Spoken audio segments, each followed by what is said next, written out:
Hey, what's up, lightboltjoe here. Today we are going to discuss the 2016 psychological thriller horror film written and directed by M. Night Shyamalan's Split. This is a Jason Blumhouse produced project. So it's very interesting having Blumhouse come to do the sequel to Unbreakable, which came out many years prior to that, 15 something years prior to that. And because Blumhouse wasn't a thing then. So it's just interesting watching a new company bring it into the modern realm. And the only tie-in is at the very, very end of Bruce Willis's character of David from Unbreakable, referencing Mr. Glass's character, Samuel L. Jackson's character of Mr. Glass, because of events that happened, and then there was news articles, news stories, and a character saying, "Didn't something like this happen like 15 years ago with some other guy?" And then that's the little tie-in, leading then into 2019's Glass, which is the three of them all together. So James McAvoy plays many characters. He plays eight characters in this. He suffers from a disorder called DID. I don't know what the actual first D stands for. Identity and disorder. So something identity disorder. And he has multiple personality disorder. So he has 23 different personalities, and the entire premise of the film is that the 24th is arriving, the Beast, and the Beast is this, rhino thin rhino thick skin and muscular and long fingers and a beast, right? Has to feed on pure flesh, something to that extent. So, beginning of the film, Anya Taylor-Joy's character, I can't remember the other two girls. The one of the girls is currently she's in season 2 of White Lotus.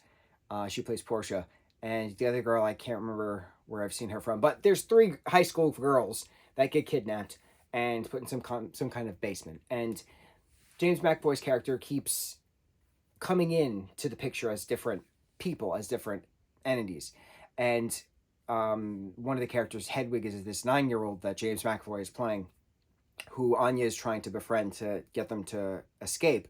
But things happen, and while all this is happening, the main guy, Kevin himself, is going to see a therapist who's studying DID patients. But then there's Barry that comes through, there's Dennis that comes through, there's Patricia that comes through. So it's a matter of, why does the doctor keep getting these emails from Barry, quote unquote, even though it's all of them sending help emails, warning, but also trying to keep her away at the same time. So it's just a matter of, what do you do in a situation like this? Is it fight or flight? Is it adapt? It's not really Stockholm Syndrome. It's a matter of, this person is multiple people. So how do you adapt to this? What do you do to this? Casey has a scarred backstory, so she can relate to that and use that, what she's learned, to try to survive within this. So it's interesting. It's psychological. And then the last third of the film is when the Beast comes and starts wreaking chaos. And, then there's the actual horror and the blood and the dragging the bodies and blood smear and stuff. So it's a good concept within real life people becoming superheroes or supervillains, because this DID disorder, there's the studies within the conversations of the film that the disorder changes the body chemistry. So one of the little clips that James's characters are doing is saying, why is it, there's so many of us, why am I the only one who has to inject myself with insulin, when the other individuals don't have to worry about insulin, but this one person does? So how does the body chemistry change? And then when eventually the 24th identity of the Beast comes through, how does that physical muscular aspect change? And then the hardening of the skin where he gets shot and the bullets don't go through him. How does that happen? So it's interesting, because within this Unbreakable universe now, he has got superhuman abilities, and so he's more evolved, obviously, if Bruce Willis's character is more evolved, and the antithesis of Bruce Willis's character is Samuel L. Jackson's character of Glass, and then James McAvoy is just everywhere. So it's bringing that superhuman abilities within a good aspect, within a bad aspect, within a questioning aspect, and then leading into the third and final film, Glass, which is all 3 of them coming together, and Sarah Paulson plays the doctor in that, and I'm very excited. I remember watching the trailers for that when it came out recently, and what was that, 5 years ago? 19, 20, 21, 22, 23, 5 years ago. No, if it came out in 2018 or 2019, 4 years ago. I never saw it because I knew there was other movies to watch. And I remember watching Split when it first came out. I just didn't remember all of it, but I never saw Unbreakable when that first came out. So it's nice seeing all of these things come together, revisiting things. But it's also funny because I love Queen's Gambit, which is on Netflix, and that's on Taylor Joy.